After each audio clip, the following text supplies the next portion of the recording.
I have come to love the clean song. I mean, such as guys like Pudgy Banton or Marvin Heritage, Nasio Fonte. Those guys, I love them.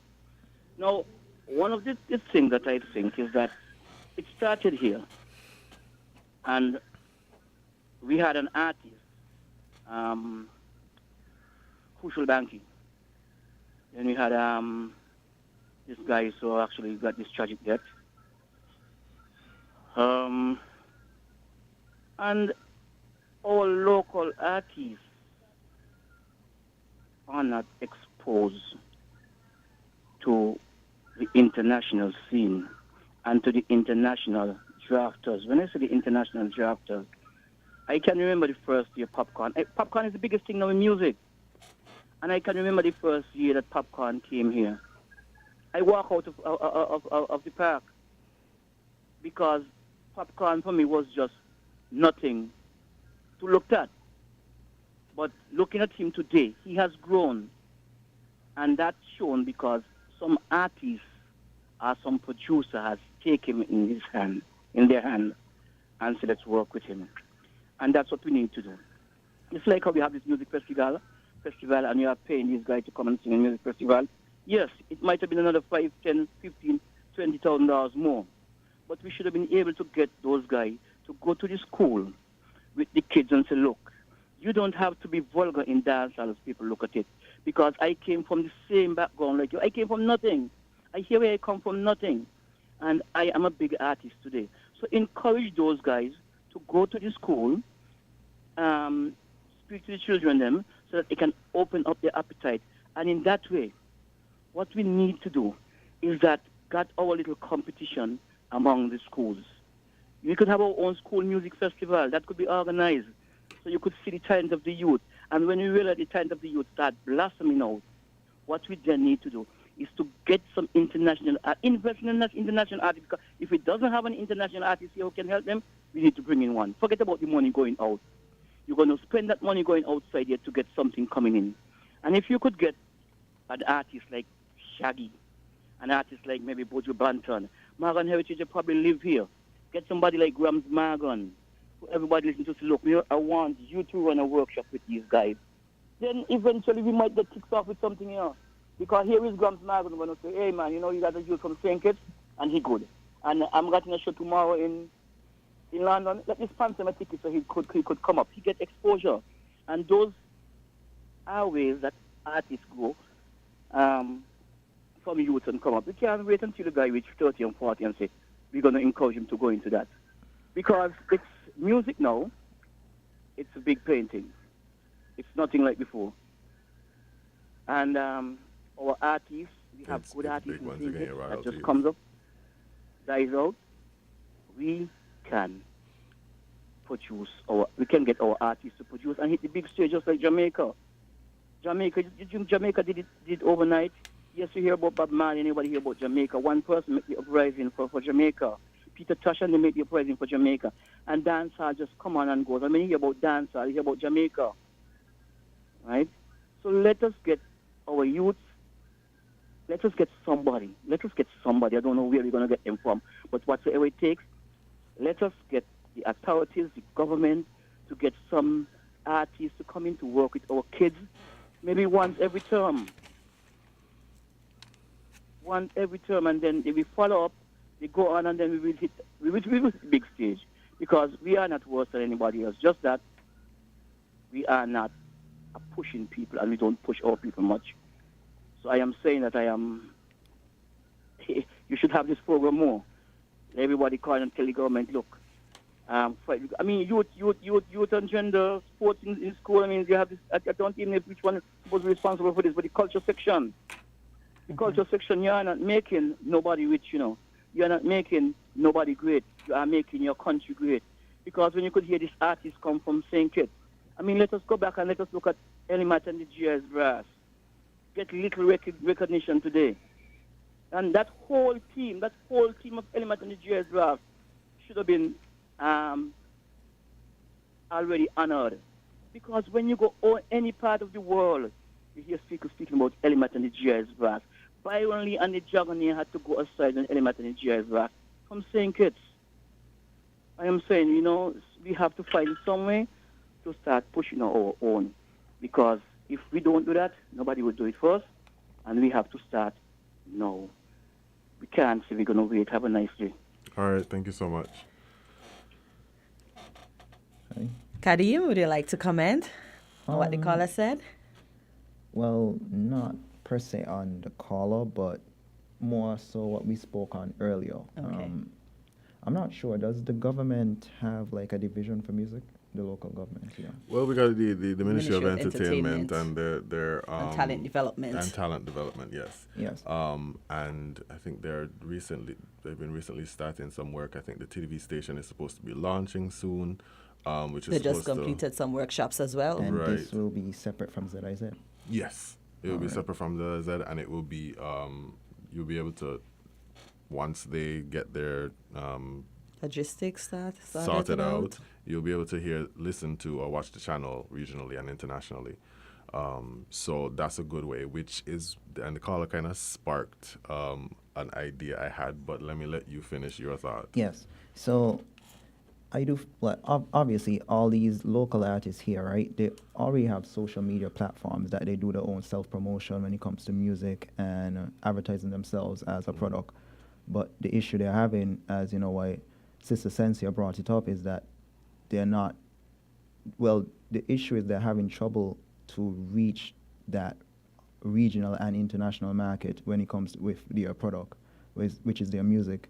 And that's where they want the government to help them to, when like events come along, to get onto them so they can either promote, or also when they're just, making new music, that the government can assist them in getting their products out here regionally and internationally. Well, the thing about social media, I brought up social media as one avenue, but Yes. the thing about social media is you have to treat it like a full-time job, which is Yes. why a lot of artists have people that run their social media for them, Yes, because that's- it's basically a full-time job. You have to post constantly and consistently every day your brand, your talent, your content, your music, your videos, whatever it is. You need to constantly be posting on a daily basis, do the whole hashtag game and tag on all the popular hashtags that are related, or sometimes on TikTok some of the hashtags are not related. It's a real cultish kind of thing on TikTok, where they pick a popular hashtag and everybody uses that hashtag. So under that hashtag, so they can trend. Yeah, so you can trend. So you just got to learn the tricks of the game on social media, but that's just one aspect of it. But with that aspect, that's what I was going to get at, is that you're right. They do, like the local artists do need to further their knowledge in running, like getting deep into the social media game, as in either getting to know somebody who could help them on, like as a social media manager, like somebody could handle it for themselves, or they do workshops personally to know how to navigate the social media world when it comes to trending and posting. Right. I agree. But the thing is, do you ever hear about them having like a manager, PR committee or anything as local artists? Well, some might have managers. Yeah. Some. I think Ideli Napi has a manager. Who else do I know that has a manager? Locally? Yeah, locally. I think Chanel. Maybe has a Infamous might have manager. one? Infamous might have one, yeah. Yeah, a few acts do. We have a caller. Caller, good morning. Welcome to the conversation. Good morning. Welcome to Inside the News. Hello, good morning. Good morning. Welcome. Good morning. Yeah, I just want to let you all know, you all have some good ideas, but it don't work that way. Number one, for artists and songs to travel out in the foreign world, first they got to respect themselves, and they have to know how to manage and behave themselves. Don't get too big for the pants. Because when you reach out there in the foreign world, you're going to drop right in a hole. They will step over you like a fool. And don't let nobody fool you. Okay?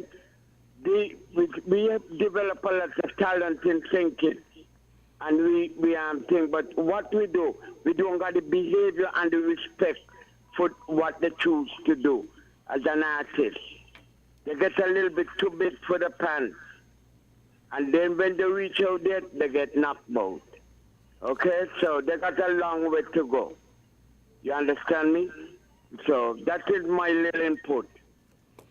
All right, thank you caller. so much, caller. And that was a very, very good point. Yes. Your character, your morals. You know, they say good manners carry you around the world, and that is the saying, the old adage. You know them better than I. Yeah, manners carry you around the world, and I totally agree with that caller. So, beside you being a great singer or being a performer, you must have good moral standings, etc. To get out there, be willing to take criticism. Oh yes, Yes. be willing, be And very that willing is to take very- constructive criticism. Yes, and not be too hot-headed. Take talking, as we just Take say. a hard talking. To. Yes. We have a caller. Good morning, caller. Welcome to Inside the News. Yes, good morning. You know, I had this idea. I was thinking about it since yesterday, you know, since the first day. And I was saying to myself, Lord, if I say it, they're going to send me prejudice.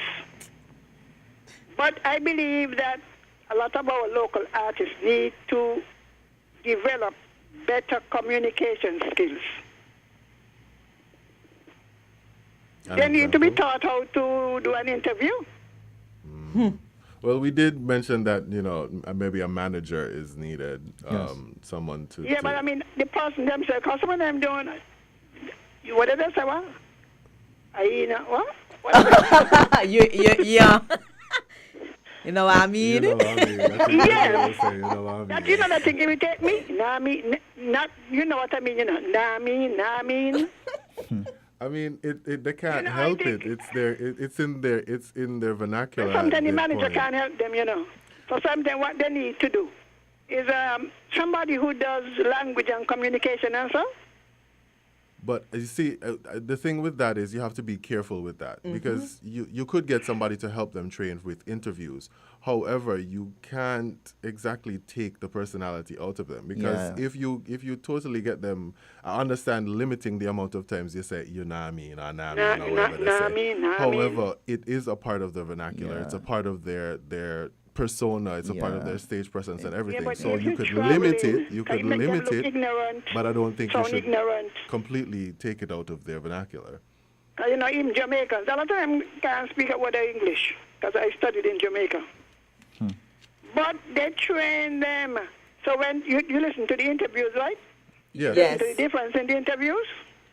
Well, experience has a part to play with that. Yeah. Some questions experience. they ask. Some of when the them person take it are out- just entering for the first time, Exactly. caller. So, So you know, you- and I believe that some of them are a little shy or Right. timid at So this point. you can't I compare know, how Sean Paul that's what I'm handles saying. himself You know, to how they train visual was. sportsmen, you know. Yeah. Because a lot of papers and some media will come around. So we have to prepare our people for that. They may not, I mean, a lot of us speak dialect all the time. Nothing is wrong with dialect, you know. But there is a time and a place for it. And if you want to communicate effectively, it has to be done a certain way. Otherwise you want, nah mean. 100 times nah mean. All right, So- so I'm not criticizing them. All I'm saying that they need help. Okay. Our sportsmen and our artists, they need help in developing better communication skills. That's all I have to say. All right. Thank you, Sylvia. caller. I mean, I think that was something we were speaking about yesterday. Yeah, it was something But we referenced. But like I don't really have a problem with them saying it, but just don't say too the much. frequency. Yeah, and The frequency. yeah. ensure that you are answering the questions and they make sense, so on and so And forth. I think we need to you know we need to accept or we need to develop a practice of if you know you ain't answered it, you didn't understand the question, Ask them again. to Yeah, repeat re-ask. so that you give yourself a little bit more time To to think. think about your answer. There's nothing wrong with it. There's absolutely nothing wrong with asking the questioner to repeat the question so that you can get a good grasp of what they're trying to get. So you can get your answer. I think we need to develop a little bit of that. Instead of you hear a question once and bam, you're going to react immediately. There's nothing wrong with taking your time. Phone lines are ringing off. Welcome. Good morning, caller. Good morning. Good morning. Welcome. Okay. We lost that caller, unfortunately. But props to our local artists, Kevin. I think that they have done a phenomenal job. The last press conference was this morning, and I think that they all did a phenomenal job. If I'm not mistaken, I heard all of them during the press conferences, and I think that they handled themselves very well. Despite the little hiccups here and there, they handled themselves very well. They answered their question, and I think that they know what they were coming up against. You know, you're going to be sitting down at a head table with international artists, so you have to come good. And I think that they did that. Their delivery was fairly okay. Yeah. Okay, so coming on to my idea, because the caller, I think we had the caller previously, was referencing how to help the local artists. And I remember we had Kistisha and Superstar.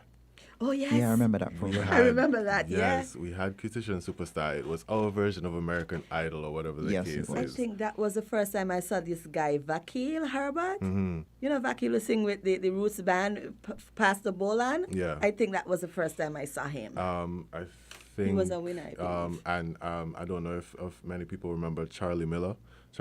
He's now in the States. He sings. He has an album out. Go listen to it. Hey, Charlie. Plug. A whole plug. But he was on the show as well, and I think he won when he was on it. And I think they had several iterations of it. Yes. But I honestly think that if we can bring that show back, with the reach that tourism has, with St. Kitts Music, the reach that St. Kitts Music Festival has, we'd have the Ministry of Entertainment and them trying to expand entertainment and talent development. I think we could bring back Kistisha and Superstar and make it bigger. And better, yeah. And better, because who knows, we could possibly have regional veterans, local veterans and regional veterans on as the judges and coaches for these young people who, well, actually it depends. We could put an age limit or no age limit, but whoever is interested in becoming a musician, you pair them with coaches, you have a voting system similar to The Voice and America. Got Talent. America's Got Talent and those shows. And the show doesn't end with just having a winner, but it helps broaden exposure for talented artists. You could have special situations for the top 3 who they get to record a full album with writers and producers regionally and help, and possibly have a Kistisha and Superstar tour where they tour throughout the region, the top winners, the top 8, the top 5, whatever the case is. But this is just an idea of a way that through collaboration, ministerial collaboration and whatnot, we can, help find, develop, and market local talent in St. Kitts and Nevis. So that was just the idea that I thought, to bring back Kistisha and Superstar, but make it bigger and better, considering, we have years of experience on us. We have people, we have veterans, we have local veterans who are known internationally, who know the business, who have connects. And I think that would be a great, opportunity. That is Not to true. mention it markets St. Kitts and Nevis too. Yes. That can be done through the Ministry of Culture, Ministry of Tourism, Ministry you of see, Entertainment. Ministry of Entertainment. Talent You see, Development. each year we have different festivals, Culturama for in the case of Nevis, and then we have carnivals for the different islands, crop over, Black Sands right? and- So if they can reach out to the organizers of those events, Ministry of Culture in the other countries, and they can share artists. Okay, for Culturama this year, I'm going to send 2 of our local acts, and you send two when we have our carnival or whatever, our festival. I think that will help. I agree. So essentially, we're all agreed that just need a little bit more push. Just some push, just some Everyone just support. need a And I little think push. that is what IMAC said yesterday, that they just need some support. And with music, it's a lot of sacrifice and a lot of money. And I don't think that some of them have that kind of money as well to really elevate, to push out there. Yeah, because if you're talking about marketing is about the amount of money that you spend. Yes. So, wow, I think it was quite interesting. Yeah, you enjoyed it? Yes, yes. Yeah, I think it was a good discussion. Tonight, Yes, the where's lineup my for phone? tonight. We had, who we had last night on Last for local? night we had De Jour, we Jour, had yes. IMAC, we had IMAC. Highlight. Who am I missing? Was that it for the local? I like the fact that I think it was Highlight who brought on Infamous, a Yes. collab with Infamous. Infamous is no stranger to music festival, but I think that was great. I think last night should be dubbed the night of collabs because the amount of people collabs? that came onto the stage with these artists to sing with them was like, wow, this Yeah. is the night of collabs. Yeah. And I think De Jour and IMAC also did something together as well. I really like that. So tonight we have at the St. Kitts Music Festival, Night 3, final Night night. three. Yeah, the final night. We have Popcorn, our very own Vinell Powell from Neves, Byron Messiah, our very own from St. Kitts, Christopher Martin, Jada Kingdom, Rotimi, Keisha Cole, and of course the big great Beres Hammond. So tonight should be very interesting. I expect to see about 10,000 people tonight, Kevin. Wow. Like everywhere I turn, people asking me if I ain't got any free ticket for Saturday night. free ticket, you know, for Saturday night. What, they assume that you just got free tickets rolling in your sleeves or Just something? rolling. Yes, no tickets there, but I think that tonight will be the big one. I mean, Hopefully. looking at the crowds, I think all of the Yes. nights, the previous 2 nights Were pretty big, were huge. I think Wow. tonight gonna be the Even- biggest. People want to hear and see Beres Hammond. A lot of People those want performers were Popcorn. fans, People so, yeah. want Keisha Cole. People want Rotimi. People want Jada Kingdom. People definitely want Christopher Martin. If he could come every year, people gonna want him. Byron Messiah, Vinell Powell, new to it. Local people, of course, they're gonna get the support. Popcorn. These people got their people. They got their fans. So tonight gonna be big, Kevin. Well, yeah, I agree. It is the final night. You And you Saturdays- agree, Kadim? Yes, yes. Yeah. Saturdays are known for being the night with the most people attending. I think what plays a part in that is that most people don't have to get up to work to go to work on Sunday. True. Yeah? So Yeah. people feel like, okay, I could lie till morning and then I don't have to go anyway on Sunday. And then they lie till morning and they sleep a couple hours and then they go White Sands. Come on, White Sands is Sunday. Yeah. What time White Sands usually start? I don't know. I don't know. I have no clue. I've never such a been. bad- I'm I've never such a been bad to White local. Sands. I've never Neither- been to White Sands either. Neither have I. You Such, see? such bad locals. I have And- not been to White Sands. Awkward. Wow. Somebody wants to take me. I'm willing to go. You know. I just need somebody to take me. That's You got all. white clothes? I could find some. You're I'll going find White some. Sands, Karim? If somebody was to take me, yeah. Pardon me? If somebody was to take me, yes. Oh, yeah? I could find the overseas. I'm sorry, a oversized T-shirt and oversized overalls. I got some white shoes, and I could go. I think the team is 90s. Yeah, 90s. I don't Big even need. hair, I don't afro. need. I don't even need the white shirt. I just need the white overalls. Well, you're there good, you know, you got locks. You got locks, Karim? Yes? Something so. Something so. And I have the short natural cut, so our hair set already. It's just the clothing now. Right? Yeah. So I think we said, I hope the promoters hearing us and drop off about 3 or 4 tickets over here so Lovely. we can Lovely, go and see what's going on. So, who are you guys most looking forward to seeing for the final night of Music Festival? final night of music festival. How much we can choose? 1, 2? Ooh, I can give you 2. 2? Mm-hmm. Final night. I'll be happy to see everybody, but I want to see our local people. I want to see Byron Messiah. I'm looking forward to see I Byron want to see our Messiah local people. I perform. want to see Yeah. what Vinyl and Byron Messiah will bring to the table. I want to see, because I'm expecting that the crowd will turn it up a bit for them, not support our own Vinyl from Nevis. I don't even know if anybody from Nevis, she might be the first person from Nevis to be on the music festival stage. Corban has ever been? Corban from Nevis with Deli Ranks and all these people? If not, then she might just be the first. I don't know if they have ever been. Maybe you know. Don't quote me. I don't know. Quote me at all. But I'm really looking forward to seeing her come from humble beginnings.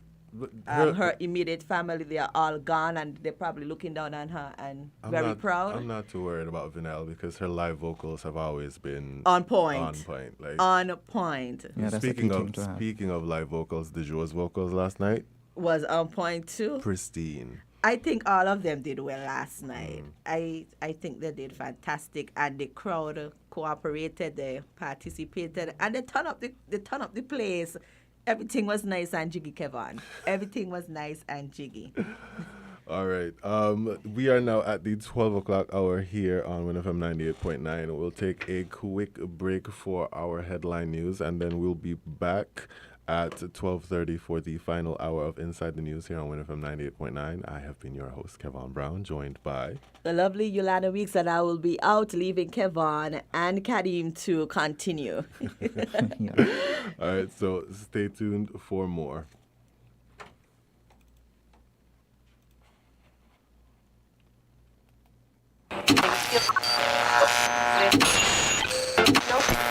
You found the sound. 98.9. Win FM.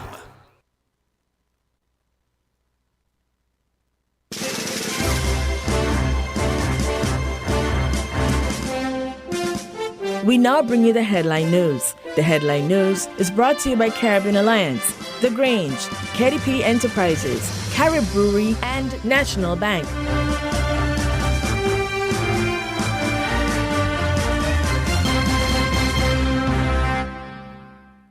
Protect your lifestyle with Caribbean Alliance Insurance. Dealing well with a low reputation and service for second to none. Securing you is our mission.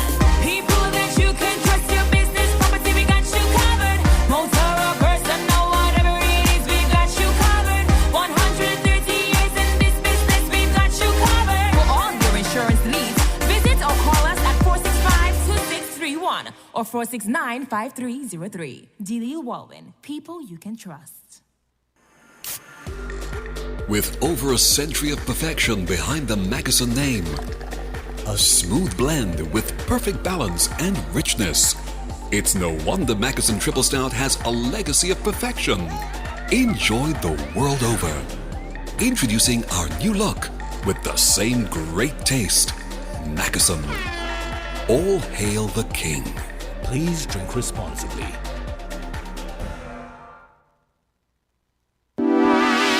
Shipping your cargo shouldn't be a hassle. It can be as easy as a single call to Amerijet International, your worldwide cargo transportation solution. We provide all the services you need to ship your goods anywhere in the world, whether your shipment is fresh, frozen, large or small, alive or hazardous. You can count on Amerijet to deliver it safe and sound. Amerijet International, by land, sea or air, we get it there. For more information, visit us online at www.amerijet.com or call us at KDP Enterprises at 466-9595. Did you know that the Grange Healthcare Facility is the first purpose-built, non-governmental healthcare organization on St. Kitts? It's situated at Otley's, 7 miles east of Bastille in beautifully landscaped surroundings. The Grange has a team of highly trained professionals and provides care that's rated as being comparable with UK and North American standards. The Grange offers varied accommodations to suit your individual needs, and our all-inclusive packages make the cost of care per hour the most competitive on the island. Services include convalescent care for all ages, daycare facilities for older adults, rehabilitation services, and training and continuing education for healthcare providers. For more information, call 466-5525 or 465-8020. Fax 466-8221 or email thegrangehealth@gmail.com or visit our website at www.grangehealthcarefacility.com. Buying your medication is easy with City Drug Store's curbside pickup. WhatsApp our certified pharmacist at 662-8769 with your requests. For prescriptions, take a clear photograph and send for review. We will engage you in dialogue and then provide a quotation and link for payment. You can then pay via TDC's online payment portal. And once the transaction is complete, you'll be notified that your pickup is ready. Yes, it's that easy. Send your WhatsApp message to 662-8769 to order your medications today with City Drug Store's curbside pickup service.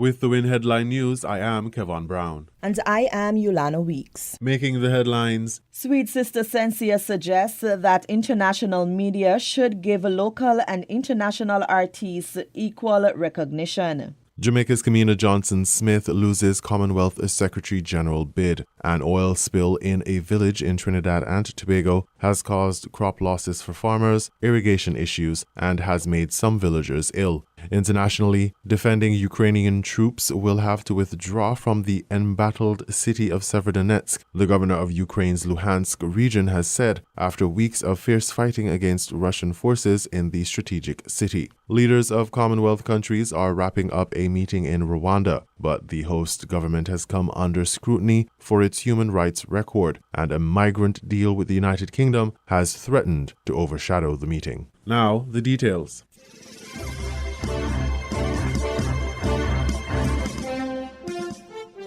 Local entertainer Michelle Stokes, also known as Sweet Sister Sensia, is standing up for homegrown artists, suggesting that local artists be given the same level of respect as the regional and international artists at the St. Kitts Music Festival. Everyone who knows me here knows that I'm passionate about my homegrown music. And what I've noticed from a lot of the past music festival is a lot of the international medias would put down their cameras, put down their microphones, put down their books when most of our local international artists are on stage, because they're more looking to grab the internationally well-known, already set their name artists and forget about our home, you understand? And when, to me personally, I think that everybody should be treated the same way as you would treat any international artist, because we have so much homegrown talent that is so talented, but they don't get recognized by the media. Sensia suggests that the international media is most appropriate to help to market the homegrown artists so that they can reach far places and get the recognition that they need to develop their musical journey. Sensia also made an appeal on behalf of local DJs and hosts, asking for the same level of acknowledgement from the media, just as given to international artists. I'm a DJ and you know how I feel about my music and my passion. I find that a lot of time when DJs are on or even the hosts, we don't get that energy on stage as they would do for an artist or international artists or people performing. They need to also understand hosts are just as important on stage as everybody who is on stage. And I just think that we need to get the same love all around.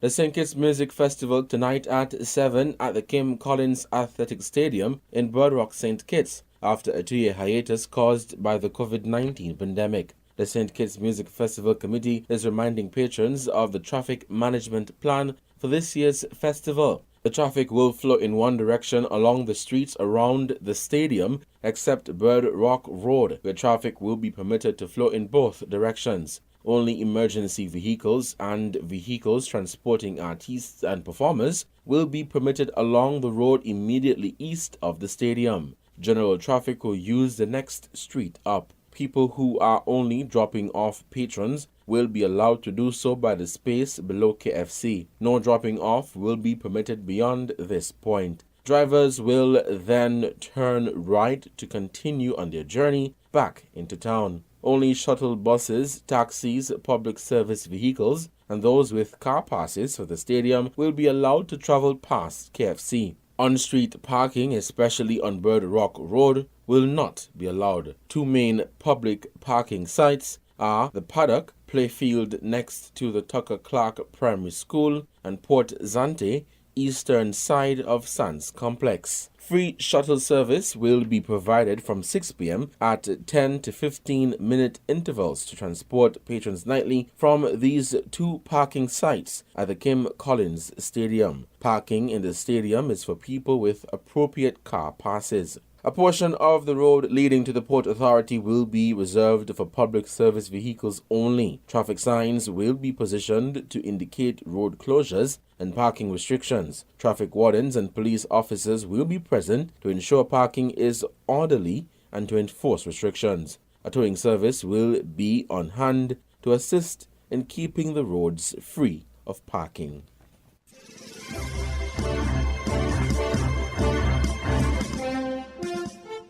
In regional news, Jamaica's Kamina Johnson-Smith loses Commonwealth Secretary General bid. Television Jamaica has the details. Commonwealth Secretary General Baroness Patricia Scotland has survived the challenge for the post.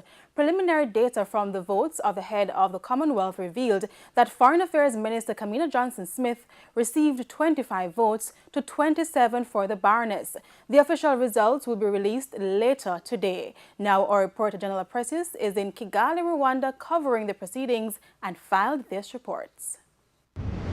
The results are preliminary, but Baroness Scotland will remain as Secretary General of the Commonwealth Secretariat, a position she's held since 2016. Now, for hours, the heads of government toiled over whether she should remain in the position or be replaced. Her main contender was Jamaica's Foreign Affairs Minister, Kamina Johnson-Smith. Now, unconfirmed reports suggest that Baroness Scotland got 27 of the votes to Mrs. Johnson-Smith's 25. Consensus of leaders. It's just a preliminary readout, so we'll give you some more detail later on once we've agreed a full statement. Baroness Scotland has been reappointed as Secretary General by a consensus of the leaders of the Commonwealth. We'll give a fuller statement and on the record statement later once we have all the details of term length and everything else. That was the Director of Communications of the Commonwealth Secretariat, Matthew Patterson. Now, the Foreign Affairs Minister has since reacted to the results. As I said to many people along the way, if I didn't pull through in this undertaking, in this journey, then it was that God wasn't ready for me to leave Jamaica yet. So I want to thank every country and every person who supported me in this race, those I know and those I don't know. And of course, sincere congratulations to Baroness Scotland. I wish her well. One love. We're now waiting on a press conference for more on that vote, and I'll have more in the subsequent newscasts. Reporting from the Heads of Government Conference in Kigali, Rwanda, I'm Janela Precious for TVJ News. And there have been mixed reactions to Senator Kamina Johnson-Smith's failed bid for Secretary General of the Commonwealth. Former Jamaican ambassador to the United Nations, Curtis Ward, believes even with the strong support Mrs. Johnson-Smith had received from British Prime Minister Boris Johnson, her loss may have a lasting negative impact. For her going forward, and that is very unfortunate, and we will have to see how this will compromise her in her position representing Jamaica on the global stage in the future. Interestingly, however, opposition member Julian Robinson sees it differently. He believes the close margin of defeat speaks volumes. The margin was 3 votes, which is very close, and we wish her well as an individual. She will still, I think, remain as our Minister of Foreign Affairs. And, Jamaica, as I said, will be disappointed, but it was a strong campaign.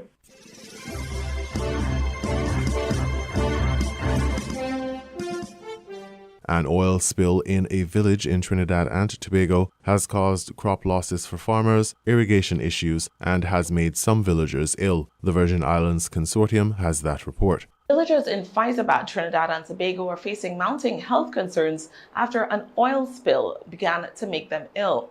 The leak is reported to have begun around 3 p.m. Wednesday along the Gowas Well Road. The oil continued flowing throughout the evening. Jason Ali, councillor for the area, said that about 5 acres of land was affected before authorities managed to build a temporary embankment to prevent further spread. Photos of the affected area show that the oil has spread across the village into fields of crops, accumulations of water, and at least one adjacent river. About 50 residents, including young children, were evacuated from the area sometime after midnight after they began to feel unwell, which one resident attributed to fumes coming from the spreading oil. Residents who remained in the vicinity have been told not to light their stoves or start any other fires because of the volatility of the oil and the chemicals it off-gases. Because of the spill, several farmers in the area have suffered major losses as irrigation systems, livestock, and vegetable crops were all affected.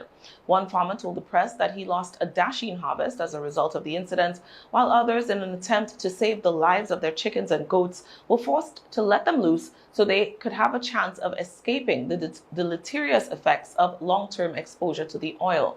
Early investigations have suggested that the leak might have been the result of sabotage. The damage to the 6-inch oil line that caused the spill appeared to have been purposely inflicted. Additionally, officials from the Touchstone Exploration and Primera Oil and Gas Limited, which owns the oil line, received a message following the incident which read, "Ask Kern where my money for my pipeline." We have thus far been unable to determine who the message refers to. As of Thursday morning, company officials and various contractors were on site in the village to oversee cleanup activities and to more securely contain the spill. By the afternoon, officials reported that the line had been successfully isolated.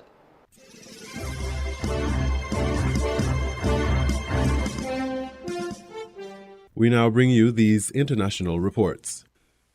This is the Azot chemical plant in Severodonetsk on Ukraine's eastern front line. Hundreds of civilians, including women and children, are reportedly sheltering in its bunkers.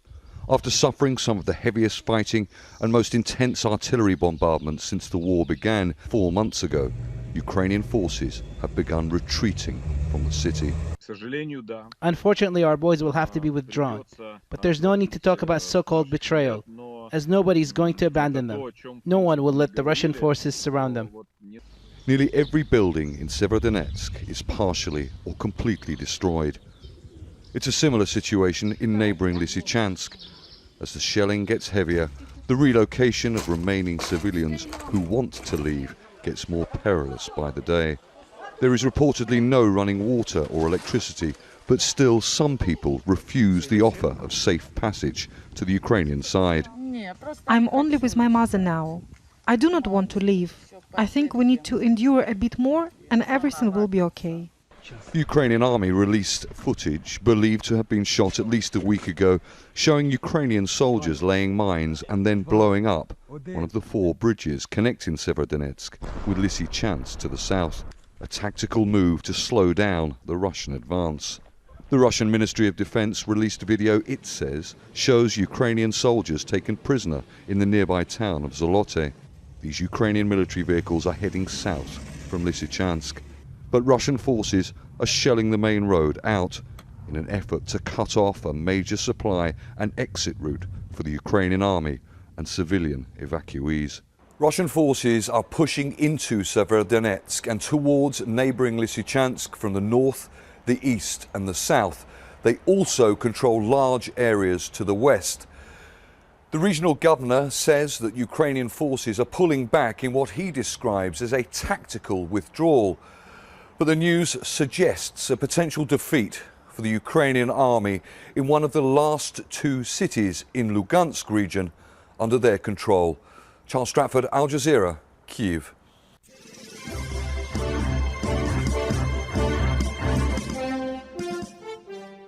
Outside the federal courthouse in Los Angeles, hundreds of angry demonstrators gathered to denounce the Supreme Court's abortion ruling.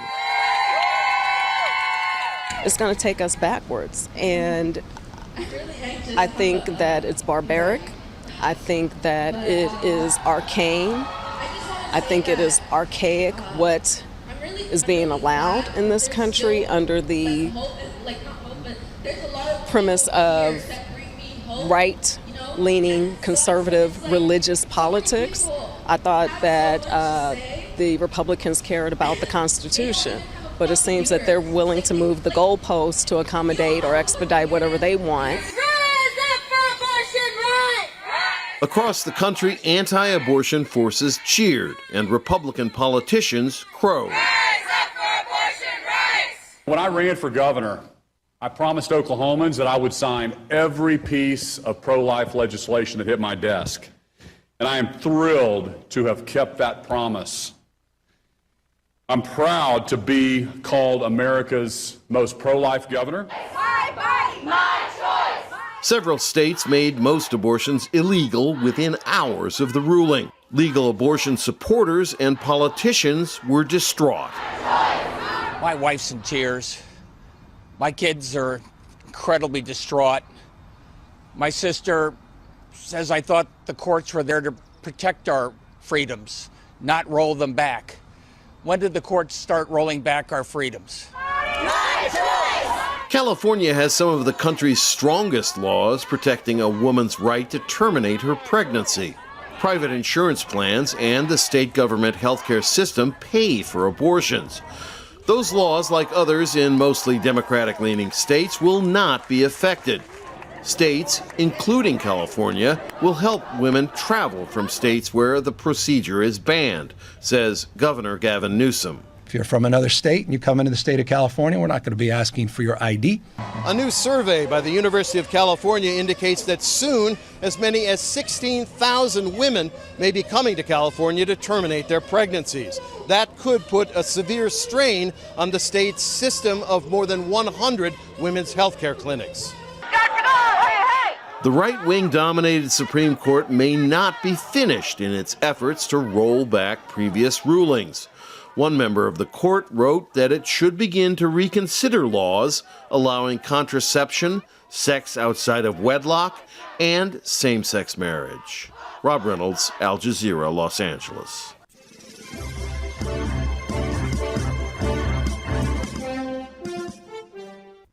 This year, Thailand has seen a striking turnaround in its laws on illegal drugs. Until recently, the kingdom's harsh penalties would see hundreds of foreigners locked up on long sentences.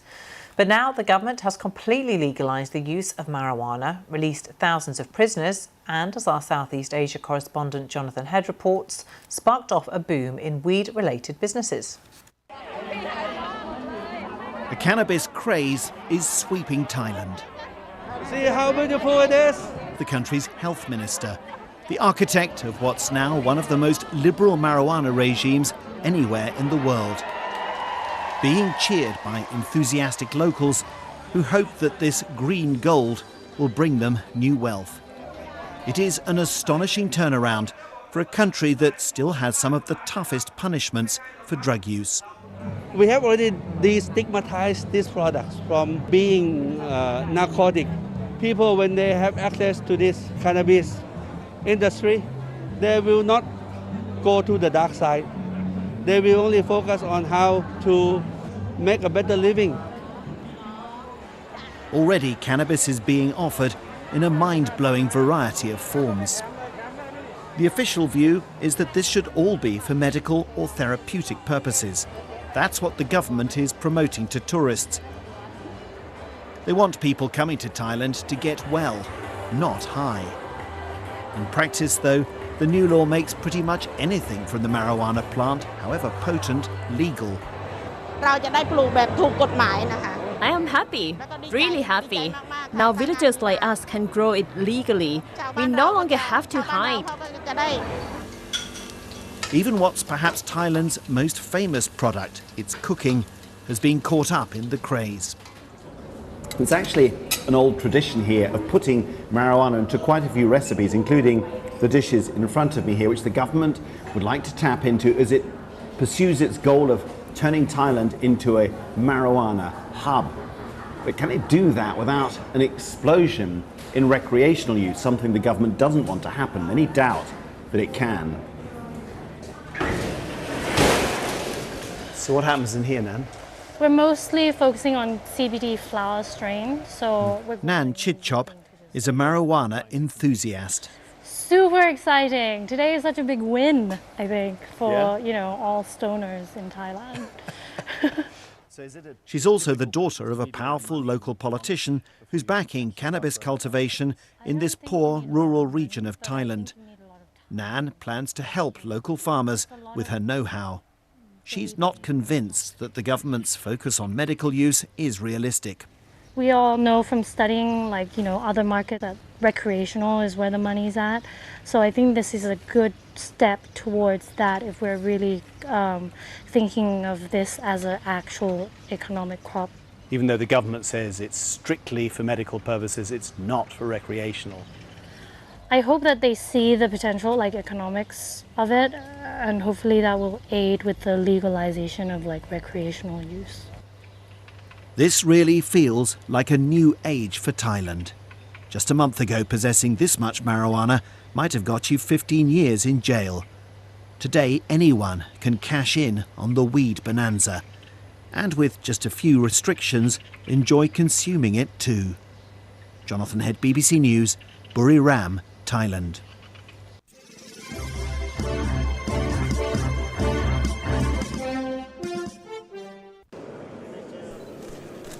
The Commonwealth's ceremonial head, the Queen of the United Kingdom, isn't at the meeting in Rwanda's capital Kigali. She's represented by her son, Prince Charles, instead. Days before he flew to Rwanda, Prince Charles had said the UK's deal with Rwandan President Paul Kagame to deport asylum seekers here was appalling. The UK's paid Kagame's government about $150 million to receive deportees, but none have arrived yet because of legal challenges. British Prime Minister Boris Johnson defended the deal. It's been widely criticised by British political opposition, rights groups and the UN. I'm confident that we will be able to go ahead and develop a solution that I think whose time has come. The Commonwealth doesn't sign binding treaties or make trade deals. It does say its members should be democratic and follow the rule of law. Rights groups have also called on the British government and the Commonwealth to engage the Rwandan government, the host of the meeting here in Kigali, on its own human rights record. The British government was among several UN members that criticised it last year, calling for an end to torture and investigations into forced disappearances and extrajudicial killings. But there's no sign that any of that's been discussed, at least not in public.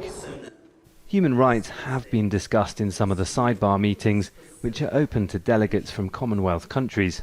They include a forum for women and a People's Forum. Rwandan opposition politician Victoire Ingabire applied to both, but wasn't allowed to attend. She spent 8 years in jail on terrorism charges after she tried to run against President Kagame in Rwanda's election in 2010. She says she's worried that the Commonwealth's stated values are being sacrificed. It's not good for the world today because everybody is looking at the business than looking to the various human rights and democracy. And we cannot have development without democracy or respect of human rights. The purpose and direction of the Commonwealth have often been questioned. Many are left wondering where it's headed now. Malcolm Webb, Al Jazeera, Kigali, Rwanda.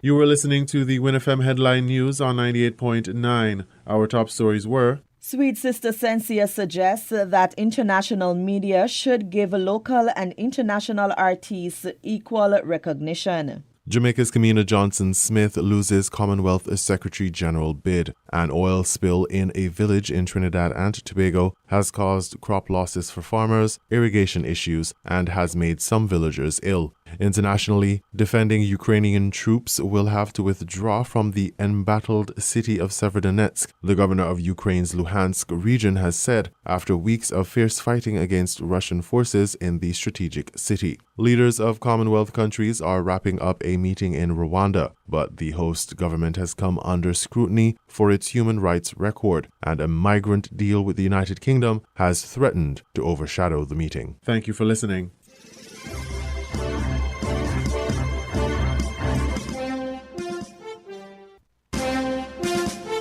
That was the Win FM Headline News. The Headline News is brought to you by Caribbean Alliance, The Grange, KDP Enterprises, Carib Brewery, and National Bank.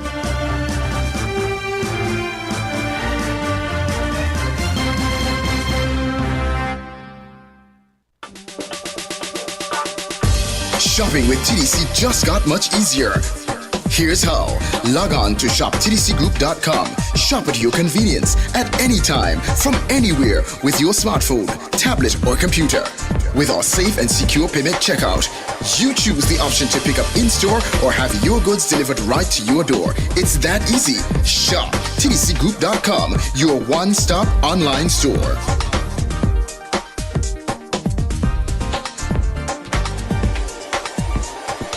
Shop anywhere, shop anytime, same quality you love.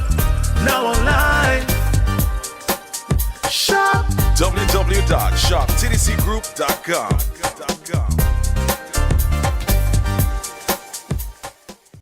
Did you know that the Grange Healthcare Facility is the first purpose-built, non-governmental healthcare organization on St. Kitts? It's situated at Otley's, 7 miles east of Basseterre in beautifully landscaped surroundings. The Grange has a team of highly trained professionals and provides care that's rated as being comparable with UK and North American standards. The Grange offers varied accommodations to suit your individual needs, and our all-inclusive packages make the cost of care per hour the most competitive on the island. Services include convalescent care for all ages, daycare facilities for older adults, rehabilitation services, and training and continuing education for healthcare providers. For more information, call 466-5525 or 465-8020. Fax 466-8221 or email thegrangehealth@gmail.com or visit our website at www.grangehealthcarefacility.com. Shipping your cargo shouldn't be a hassle. It can be as easy as a single call to Amerijet International, your worldwide cargo transportation solution. We provide all the services you need to ship your goods anywhere in the world, whether your shipment is fresh, frozen, large or small, alive or hazardous. You can count on Amerijet to deliver it safe and sound. Amerijet International, by land, sea or air, we get it there. For more information, visit us online at www.amerijet.com or call us at KDP Enterprises at 466-9595. Maybe it's the way the brilliant gold liquid reflects our sunshine, or how the bright blue of its label mirrors the clear Caribbean skies overhead. Maybe it's the fresh, crisp taste of this beastly cold beer on a scorching hot day. Maybe it's even the way it brings us all together. But one thing is for sure, Carib is very much a part of who we are wherever we're from in the Caribbean. Carib. It's the way we play. Drink responsibly. Protect your lifestyle with Caribbean Alliance Insurance. Till you walk with a low reputation and service for second to none. Securing you is our mission. People that you can trust, your business, property, we got you covered. Motor or personal, whatever it is, we got you covered. 130 years in this business, we got you covered. For all your insurance needs, visit or call us at 465-2631 or 469-5303. Dealey Walwyn, people you can trust. We're different.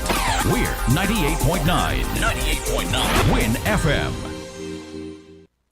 People make the world go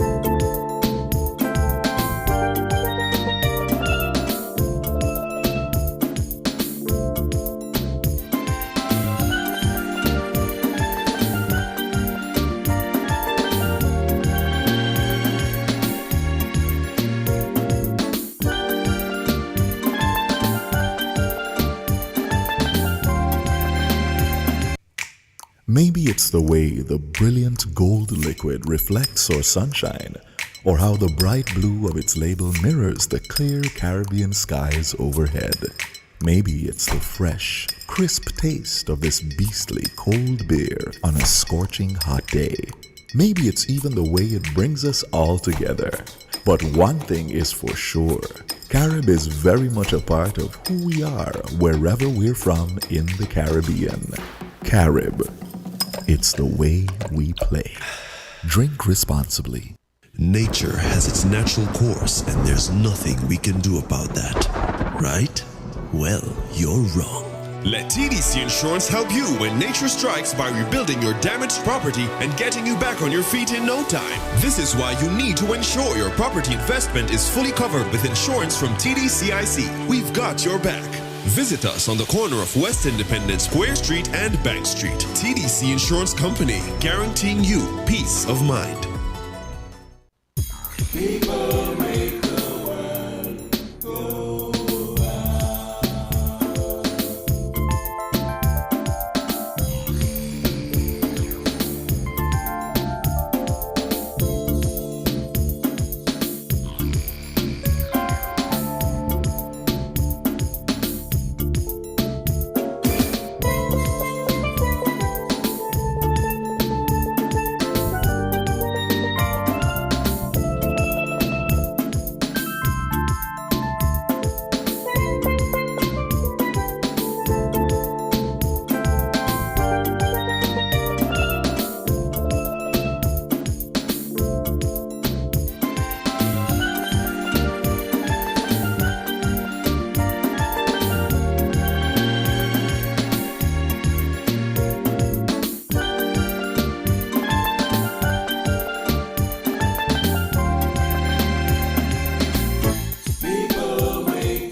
And good afternoon and welcome back to Inside the News here on WINNFM 98.9. I'm your host, Kevon Brown.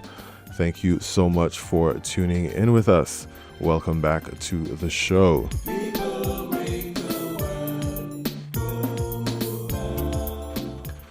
Well, this morning we had a very robust discussion. We were talking about the music festival. We started talking about the music festival, and then we kind of diverted to the topic of how we can support our local artists more. We were throwing around some ideas, and we got some callers who had some very brilliant ideas as well. But ideas are all good and well, but you have to put them into action. Without action, you can't expect any kind of result. Any other thoughts on the local artist topic and how they can be supported? What other ideas could you possibly have as it relates to helping local artists out more? I have nothing else to add. Okay. Well, I thought one of the ways I thought would help a local artist is possibly as it relates to streaming and getting their music on streams, because I know sometimes they post their stuff on YouTube as well. And I know we have plenty of artists that have their songs on iTunes and Spotify and all of that. But one thing I always wonder, can we find Calypso on iTunes and Spotify and those types of things? Because if the Calypsonians themselves don't know how to use those platforms, it's hard for that genre to make a mark or make an insertion in streaming platforms for people who are interested in streaming it on any of their streaming devices. I know that we have sometimes not very the best quality Calypso, or like old time Calypso, like before I was born Calypso, on YouTube and whatnot. But I think it would serve the genre very well if we can get those songs remastered with better quality and put on the streaming platforms, so that people, regionally, internationally, younger generation who only listen to music via streaming and not necessarily might be listening through radio, or has done away with cassette tapes and CDs and that kind of thing.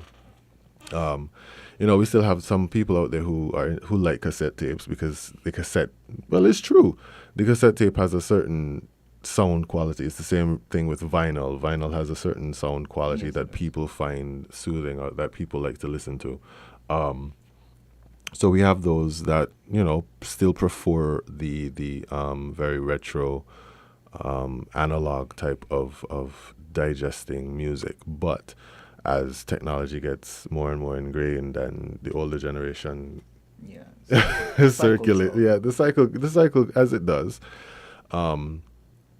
you would find that maybe a lot of the music that would be considered great for certain people might disappear if not properly recorded. Yes. And I think one of the best ways to properly record that music and help it spread, help it share, because the internet is vast and wide, and sometimes people end up finding things that they end up loving by mistake all through the internet.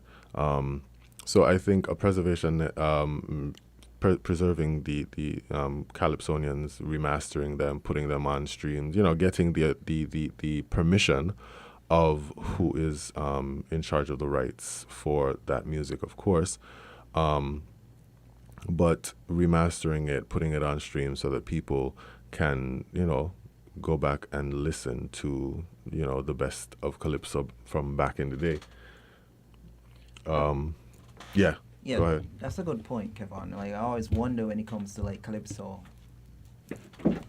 I always wonder when it came to Calypso, like with generations before, like if their music is on like streaming services and stuff like that. Because that's what the younger generation is really doing right now. They're either downloading or just pretty much streaming music off of these digital platforms. So when you come to local calypso, I think they're like way back in time with how, the media is for them, whether that's cassette tapes or CDs.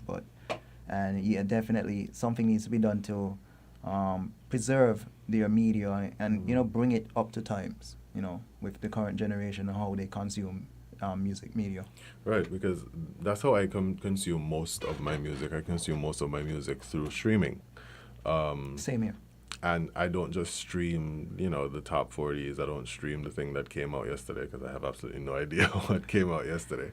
Most of the times what I'm streaming, music that I like, music that catches my ear, but I have a lot of 80s music on my phone. I have a lot of 90s, early 2000s music on my phone.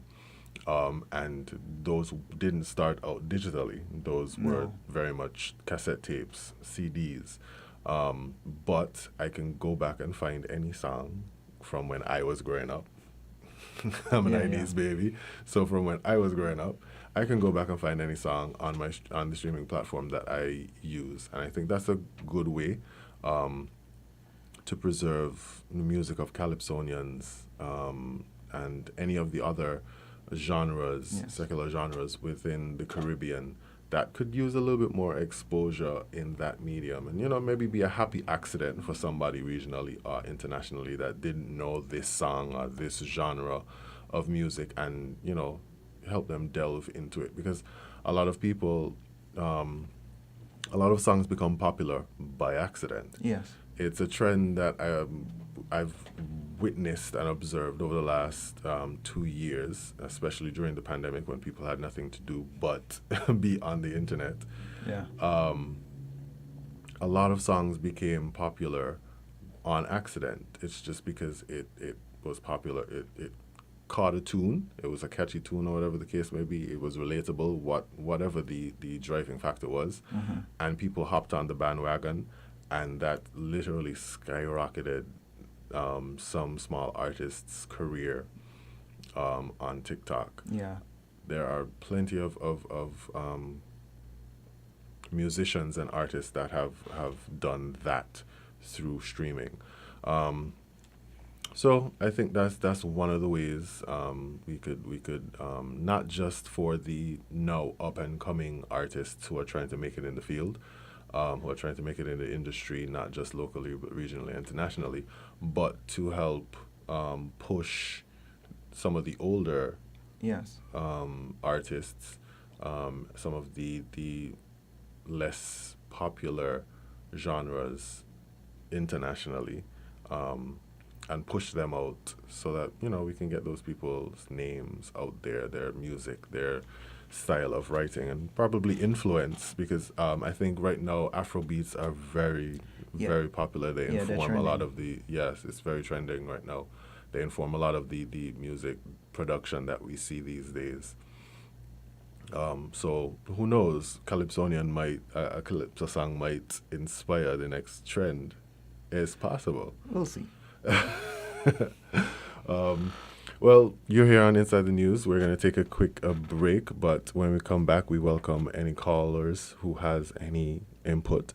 The numbers 466-0989, 662-0989, and 762-0989. But we're going to take a quick break to hear from our sponsors.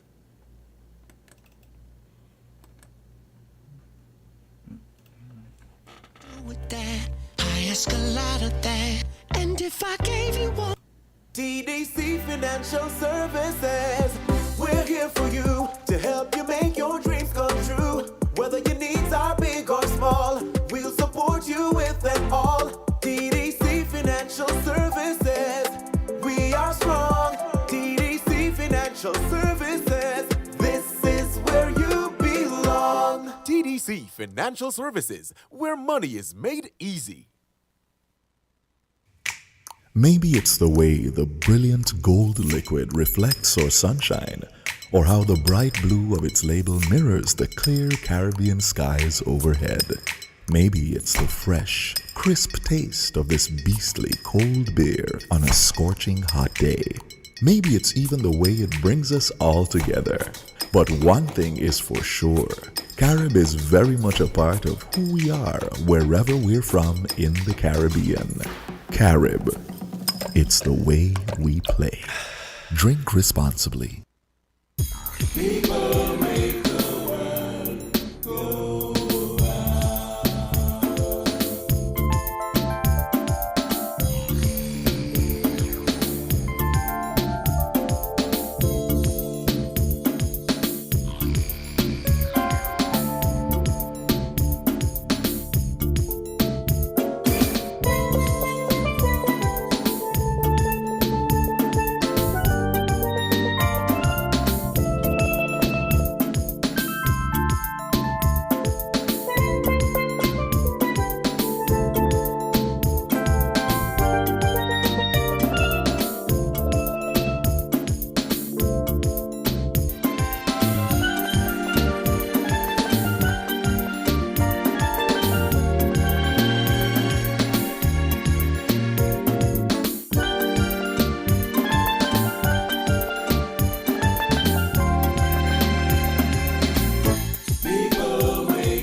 And welcome back to Inside the News here on WINFM 98.9. I'm your host, Kevon Brown. I'm joined with Kadeem Charles. And we were talking a little bit before about music festival, local artists, and pushing local artists as one of the hot topics that has been on the minds of people, especially during this music festival weekend, when we have some of our very own local artists performing at music festival for the first time. So, we felt like it was an important discussion to be had.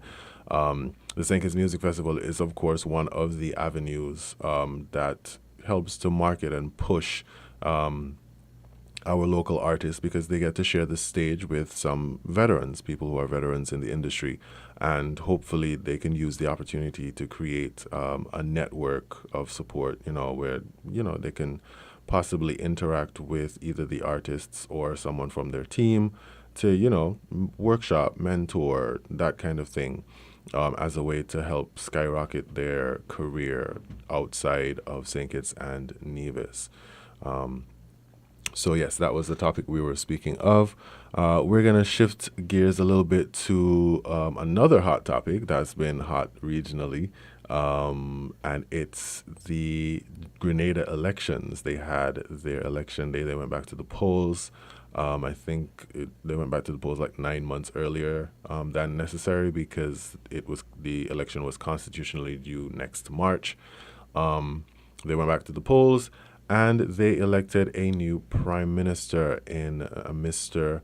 Dickon Mitchell, no relation to the outgoing prime minister, Dr. Keith Mitchell, who served the last 2 consecutive terms, where he basically clean sweeped. And I think if he did win, Dr. Keith Mitchell, if his party did win this election, it would have been his 6th term in office as prime minister, and that would have been a record indeed. But five times in power, and that's still pretty much a big deal. And Dr. Keith Mitchell has been in politics for he's 75 years old. Yes. So obviously he's been in politics for the majority of his life. But now it seems it's time to give the younger generation a chance to run things in Grenada with our 44-year-old Dickon Mitchell, who is an accountant by trade, I think, is what I read. The party led by Mr. Mitchell, Deacon Mitchell, won 9 of the seats, winning the majority. So his party will be forming the government, and Dr. Keith Mitchell will be back in opposition. And I think that has spurred a lot of interest in maybe it's time for the older generation to, give way to the younger people. That was what I broached the topic yesterday, and that was one of the things that spurred a lot of debate, a lot of participation, a lot of contribution from callers, saying that maybe it's time to give the new people a chance to run, because you might have been in politics for however many years, 10, 20, 30 years. Maybe the perspective that you have of how to lead a country is different from someone who is new, who has different ideals, who have new ideals, new ideas, based on, the society that they grew up in, the situation that they see politics, economics, and society going into. And a shift in perspective is sometimes necessary for change. And people, are afraid of that word, change. They don't like that word. And I don't know why they don't like that word. Change is great. What do you mean, You seem like you have a differing opinion. Change is good, but, one thing I know about Kittians, they don't like it too much. It's like they like the norm. They like what's going on. They want it stick and stay for as long as possible. And one thing I can say about Mr. Deacon Mitchell is that for his age, he's a quite young-looking man, I got to say. Well, 44 is young. Yes. So don't think just because you're in... How old you be, your 30? Yeah, I'm in my 30s. Just because you're in your 30s doesn't mean that 40 isn't young. I mean, to be fair to a 19-year-old, 30 is old. Yeah, he looks like a late 20-something-year-old. That's just me, how I judge. Well, either way, he's considered a young individual, comparatively to a 75-year-old. Yes, and he will be the 9th Prime Minister for Grenada. So 9th? Yes. 9th? Yes. Wow. Yes. And yeah. And Dr. Mitchell was there for 5 terms? He was one of the 9? He was the 8th. He was the 8th? Yeah. Wow. Yeah. Okay. So let's lead that into the political situation here in St. Kitts and Nevis, where we see a lot of new faces, not so new faces, that are vying for a seat at the big political table, running the country as a part of the government administration. As a young person, looking on at the political situation and the things that are happening, what is your take on politics here in St. Kitts and Nevis? My take right now. Yeah, right now. Current state of politics yes, right now. Yes, the current state right now. What do you think about it?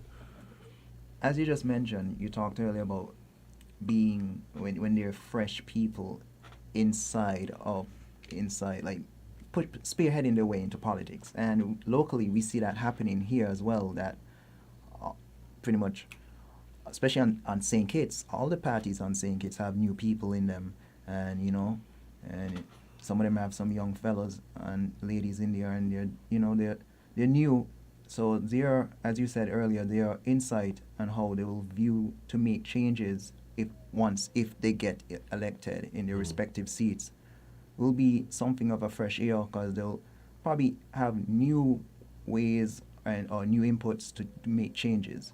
Hopefully. Yeah. And do you think that that's what people want, like a breath of fresh air? And that's why I said earlier that St. Kitts, the culture of the people here, they don't really like change. So, yeah, I mean, you have to come really good, and you have to have the charisma to win them over from what they had before. Well, I mean, we're just speaking generalizations because we can't speak for everybody. Yes. So your perspective is that while some people are calling for change or suggesting that change would be better, there's a set that believe that how it was done before is fine. Yes, like the previous, the government which is in now, who are in still, they would want them to still be there. Unless you disagree. I'm all for change. Yes. I side on the side of, and I know this is going to sound a bit weird to some people, but I side on the side of chaos over order, because with order, nothing changes, nothing can be it's mundane, improved on. It's mundane, everything remains gray. Without chaos, you can't see any improvements. You can't see where you could do better or you might have gone wrong. So I always side on the side of a little change, or maybe a great amount of change, so that we could either see the holes of what happened previously and correct them, or just, instead of course correcting, just change the path directly, and figure out a way to move forward. One of the callers yesterday spoke about changing the government on a regular basis when they haven't been performing the way they perform. And a counter argument I heard is that if you change government too quickly, how is the country going to do anything? But if you don't change the government, how is anything going to get better? How can we improve? So I think it's about finding the balance of, knowing when your time to leave is here, knowing when it's necessary to, hey, maybe I don't see everything. I'm hearing what people are saying. I'm hearing the voices of the people. Some people are saying that things aren't going good. And if your constant argument to that is, yes, things are going good, look at this, this, and this. But obviously, if people are complaining, you're not seeing what they're seeing because you're focused on this, this, and this. So maybe a change in leadership, maybe a change in government will bring a change in perspective, so that you can see, hey, this and this and this was happening. This, this, and this has been good. This, and this can continue. However, how about this, and this that the people have been crying about? How about we deal with these three things, considering that this, and this up here that's already been in place exists, can continue and thrive because it has a framework for it to work. Let's focus on things that need more attention. Yeah. You're right. And there are definitely some things that need more attention in different sectors of government. Ooh, can you speak to any of the sectors that you see need to be changed? Yes, I want to hear the opinions of someone that's younger than me, because that's always interesting. I mean, we have seen people complain about healthcare. What specifically about healthcare, though? Healthcare when it comes to the management of things. We have seen people complain about the management and the proper care facilities. And so I don't know if management will need to change to to get certain stuff to change coming down the ladder when it comes to upkeeps and care and products and stuff like that. Right. To maintain. What I would like to see is more specialists on St. Kitts and Nevis. In what fields? All the fields that need holes, all the fields that need us to bring in people from other countries. I'm not saying to oversaturate with specialists, because that would make absolutely no sense. Because it has to go with the population. Right, it has to go with the population. But to rely on persons that have to come in overseas, what if it's a dire situation? What then? So I would like to see, specialists, not a huge influx of specialists. I suggest a huge influx of doctors, but enough that are locally trained here, always on the ready. Yes. That can support our population. Yes, you're right. You're totally right with that. Medical university that is local. We already have medical universities, but because we send a lot of our doctors off to Cuba to get educated there. So maybe medical university here, or university hospital type situation, where people can do their full residencies and even fellowships, specializations here as well. I think that would be. Oh, and the new hospital that everybody has been calling for as well. Yes, we can't forget that, because we I definitely know can't. one of the callers called emphatically yesterday about the fact that we've been promised a new hospital for a while now, so we'd actually like to see that get off the ground. How long of a term you would like to give if you was to, probably like give like a take on that? How long is the length should like a government be in for, like members of parliament? Now, when we talk about terms, what specifically are we speaking of?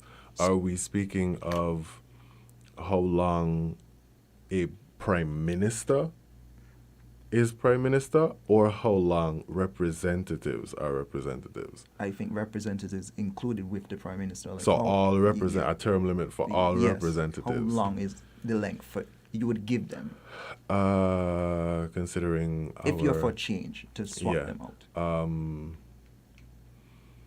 I think 5 years is too short. Definitely, I agree. So I would think 2 5 years, consecutive 5 years. If your 5 years are truncated, then that's up for grabs. But two consecutive 5-year terms, that's 10 years. Yes. You should be able to do something. I feel I was gonna say more than something. I was gonna maybe half of your manifesto you could either complete or have at least started half of your manifesto. You said something, as in at least one thing. Yeah, definitely. At least do something within that that frame of time. Because 5 is too short. Because because a good portion of that 5 years is campaigning for the next general election. So if you're busy campaigning for the next general election, how exactly are you going to focus on campaigning and on getting certain things enacted, getting certain things in place to continue, even if, let's say, you don't win the next general election? All of the things that you had on the agenda should at least, be started, not necessarily completed, but at least started, so that it's already in progress if a next administration comes in. So it's kind of difficult with a 5-year term. So I would suggest term limits of 2. Because I know some people were saying term limits, and I think they were trying to specifically apply it to just the prime minister, as in he can serve 2 terms consecutively, and that similar to the president of the United States. You're allowed 2 terms consecutively, and then you got, I don't think it's consecutively. I think it's 2 terms period in the U.S. Isn't it not like 5 years and then they have to go back to... They have elections every 2 years, but they elect a prime minister every 4. I think it's 4, Okay. So that's why every 2 years the Congress and the Senate can change, which is why certain things kind of get pulled back, because if you could have a Democratic or Republican president, but at the by-election the shift could be the president was Republican, they had majority Republican in Congress and Senate, then they have a by-election, bam, the majority goes to the Democrats. So moves that the Republicans are trying to make would be stopped by the majority Democrats, if that's the case. Okay. So they have by-elections every 2 years, and I think we have by-elections in Nevis for the Nevis Island administration every 2 years as well. So maybe that's something up for debate as well. But we're going to take a quick break to hear from our sponsors, and then we will be right back with Inside the News here on WINNFM 98.9. Maybe it's the way the brilliant gold liquid reflects our sunshine, or how the bright blue of its label mirrors the clear Caribbean skies overhead. Maybe it's the fresh, crisp taste of this beastly cold beer on a scorching hot day. Maybe it's even the way it brings us all together. But one thing is for sure, Carib is very much a part of who we are wherever we're from in the Caribbean. Carib, It's the way we play. Drink responsibly. Enjoy the convenience of getting all your documents in one place. At the TDC Copy and Print Center on 4th Street in Basse-Terre, we do just that. We offer document formatting, graphic design, and copy and print services. Our team of professionals truly understand all your needs, whether it be administrative, professional, academic, or personal. You bring it, we deliver it with quality every time. Visit the TDC Copy and Print Center today in the TDC Mall on 4th Street in Basse-Terre or call 465-2511. Your copy and print specialists are waiting to serve you. People make the world go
And welcome back to Inside the News here on WINNFM 98.9. I'm your host, Kevon Brown, and I'm joined with Kadeem Charles.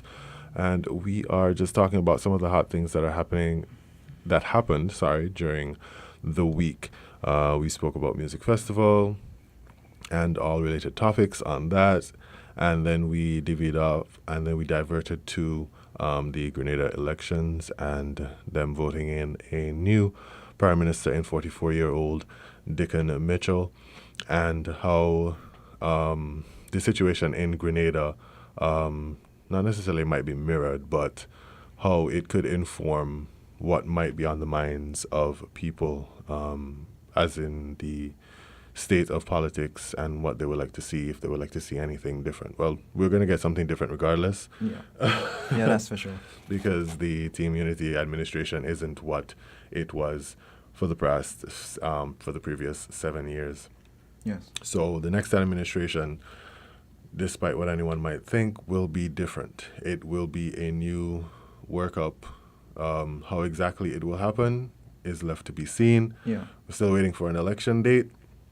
Haven't gotten one yet. Everybody wants the election date. Yeah. People are wondering when is the election. I think the date he has up until is, the Prime Minister has up until is August 8th or 9th. Yeah. We are basically already done with June. Yeah. Which means he has to call it sometime between now and July or early August, whatever the case is. Yeah, latest, But I think many people are wondering when he's going to call it. Why hasn't the date been called as yet? But, they're still in the middle of campaigning. Everyone is still in the middle of campaigning. And, they got hit all their spots. If they're doing manifestos this round, manifestos have to make their rounds so that people can weigh in on what these parties are offering. Yes. And what they're voting for.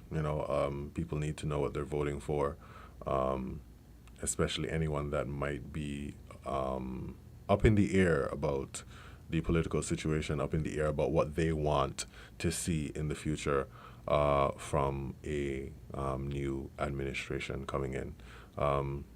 Is there anything else that you would like to see? Because you touched on healthcare. Is there anything else you would like to see, worked on in future? I will definitely say that also when it comes to the youth population in St. Kitts, for the ones in school, I guess improvements when it comes to education, it pertains to technologies, like advancements in technologies to help out the kids, especially since COVID had happened. We saw the change in how teachers had to educate and teach students, and so I would want a better infrastructure when it comes to technology in St. Kitts improved. I know the government is not really the ones per se, or that's more have to deal with telecommunication companies and stuff, but they work with them, so I don't know what stuff they can do to implement to make stuff like the internet more accessible, and improve certain areas like that, and access to devices for people to access the internet with. And with access to the internet, I think broadening our research capability, the students' research capabilities, by having them have access to what's the word that I want to use? Digital directories, where they can find peer-reviewed information from right here in St. Kitts and Nevis, regionally, internationally, where, because some of these students are doing research. Yes. They're doing research projects, they're doing research papers. So having a broader breadth, instead of just using Google, they have a directory at their school that they can go to and access on their internet. And hey, we can access articles that specifically talk to intersectionality in the Caribbean region and how that difference, culturally, globalization, CSME, free movement of people, CARICOM, right. And so that they can have easier access on the perspectives from not just us here locally, but also regionally, that might inform any research or any information that, any clarity that they need for anything that they're delving into. So I think that would be a good thing to work towards as well. Another thing too, I know that the government is already, they're doing stuff like workshops for like more older folks, older young people who are unemployed, and also trying to give them a sense of like, because there's this STEP program which is available for people who are on it, but there's still people out there they don't have a job at the moment, and so I don't know what the government can actually do for them, but something needs to be done for people like that who are in those types of situations, whether that's more workshops that help them to get into different other fields, like broaden the open, like the offerings of like job opportunities for younger folks. Well, not just job opportunities, but training opportunities as well, because it's all good to have a job fair, but you kind of need to help train or get the people in some form of experience. Apprenticeship, I think that's definitely a thing that should be included or increased. Apprenticeship as it relates to broadcast as well, because a lot of people have questions on how do I get into broadcasting? How do I get into becoming a lighting technician? How do I get into event management? How do I get into being a creative designer? What are the tools and the skills that I need? We have all those people here. Yeah. We have all those people here, and people might not know how to reach out to them, or if they're able to reach out to them for apprenticeship. So I think that more opportunities in that regard, as people try and navigate certain career paths that are off the beaten track, to expound upon. Yeah, because like the opportunities that I have now, it's kind of limited. It's like the opportunities now are very limited. There's only few stuff they're allowing people to do. So I guess maybe it's few stuff that you're seeing. I think visibility is another issue, because it's not to say that it doesn't exist in St. Kitts and Nevis, but the visibility of it happening is not wide enough that people realize that, hey, this thing is an option. Here's how you do it. So I think visibility for certain careers, certain training, certain trades, isn't as widespread as possible. So people see these things happening and they're wondering, I'm interested. They're saying to themselves, I'm interested in that. That seems like something that I would be into, but I don't know if I can do it because I don't know where to start, and I don't, they don't know how to research it. They don't know if there's someone local to talk to. They might not have the funds necessary to start it off of their own, outside of St. Kitts and Nevis. So visibility on certain career paths, specifically in the off the beaten track ones, because we have lawyers, we have doctors, we have a bunch of people with business degrees. Yes, we do. And MBAs. We have a lot of accountants. Yeah, we do. So those careers I think they're fine. I think that they have their population for it. Yeah. I think the other careers, carpentry, fishing, welding, wood, which are very needed. Right. Painters, sculptors, they actually have jobs. Landscaping. Ooh, yes, landscaping is a very good one actually. Because we colloquially say we got somebody to cut yard or whatever the case is, but not realizing that landscaping is an entire profession in and of itself that has a viable future. It is. Because we have a bunch of hotels all over the place. Airbnbs, with large amounts of land, where a landscaper can actually curate a space outside, a garden, whatever the case is, that is a spectacle to see, because landscaping can be a form of art. It is. So we need to just I think we should broaden some of the scope of what we're seeing out there. Yes. Another area for me is agriculture, and again, I know the government is already doing what it can to support the local farmers, but I want more. And I know it sounds, me saying that, oh, I just want more, but I want more of a first priority to local farmers when it comes to the businesses and the hotels. That's what I want. And I don't know. And again, is that something the government can push? I don't know if I'm asking the wrong. Well, the public and private sector do collaborate, so it just takes discussion. Yeah. It takes understanding between all parties involved, the public sector, the private sector, the farmers, the fishers, to collectively come together and figure out an agreement on how things. So the government can help subsidize the farmers trying to with equipment, irrigation, water catchment, seedlings, fertilizer, concessions on these things, bringing them in, or providing areas where we can, have a huge compost plant where people go and dump their composting waste, and farmers have access to that. So it could be a collaborative effort. The private sector, supermarkets and restaurants, they have a set list of, okay, these are the fruits and vegetables, and these are the meats and poultries and fish that we require. We require them on a this type basis. We require them in this cut, prepared this way, cleaned this way, on this schedule. And the farmers then, based on how they yield their crop, would determine, okay, so we could make this we over at this specific farm can make this happen this way, that way. Yeah. We are this fisher group here, we can help with this, and this.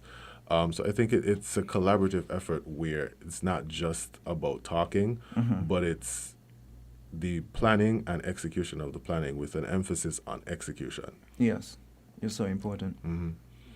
Another area, recycling. Well, they're trying. They're trying. They've already started. I think there's a recycling initiative being put on by the Solid Waste Management in collaboration with the Taiwanese government, I think. That's good. So they're trying to implement the recycling thing, but we don't necessarily have a recycling plant here. Yeah. Well, I think we need like educational programs put in place for the locals to at least re-educate them if they are not up to par. I think it should be a bit harsher. The education is needed, because you gotta tell them how this is supposed to be done this way and that way. But we have bins already that are provided to us from the solid waste management, the black bins with the yellow. Yeah. We could get blue recycling bins as well. That could be a part of the situation. Yeah. And you put your recyclables in there. You have your education campaign to say, hey, we accept plastic bottles, we accept cardboard, we accept paper. However, the plastic bottles, they can't have any wrapping on it. The cardboard can't have any writing on it. That has to be stripped, blah, blah, blah, yada, yada, yada. You teach them the rules on what goes where, when, and how in their separate bags in the recycling bin. And if they don't follow, you don't pick up their trash. Wow. I see what you mean by you need to be harsh. They need to be harsher, yeah. So if the waste disposal unit goes out and they're collecting, they lift, inspect the bins, like, nope. And then they go. Yeah. I think that could, force people to, okay, I need to get my trash out. So I need to actually adhere to these things. What I say now, what I gotta do now, and they do it. I think you would see a change in attitude in that regard. All right. But that's just me. Yeah. That might be a little too harsh, but I'll leave that to the people in charge. All right, we're just about 2 minutes until the 1:30 mark for the end of our show. Thank you so much for tuning in with us here on Inside the News with Win FM. I was your host, Kevon Brown, and I was joined with Kadeem Charles. Any closing thoughts on the discussion today? Anything that you might want to touch on just for the last 2 minutes that happened during the week locally as it relates to news. Go ahead. Well, I would say that the program today was very nice. I did enjoy myself, and we talked about some good stuff, especially about Music Fest, which is happening. And today is the final night, and I do hope all who go, please, enjoy themselves, but do it safely. Be safe. Always be safe. Yeah. There were a couple of fights last night. I think I remember seeing a couple of fights last night. Yeah. Let's try to keep as civil as possible, so we could all enjoy ourselves. Yes. Be as safe as possible out there and enjoy the last night of Music Festival 2022. The last 2 nights have been amazing. Looking forward to the performances this evening, especially from our locals, Vinell Powell and Byron Messiah. Yes. Looking forward to those performances very much. And for all of those who are lucky enough to go to White Sands tomorrow, please enjoy Elephant Man for me, because it look like me ain't going. Neither am I. Bad. Me too. Well, kinda. But I'll live. And we will catch you guys next time for another Inside the News here on WINNFM 98.9. Yes. Keep it locked.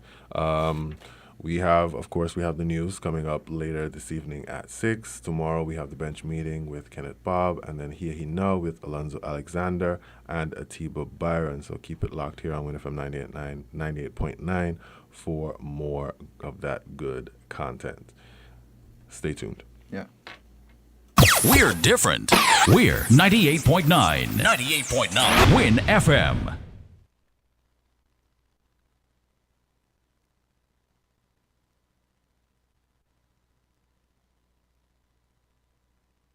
Everybody beware, you better prepare. Disaster can happen anytime, anywhere. Everybody beware, you better prepare. Disaster can happen anytime. No one can predict disaster. I am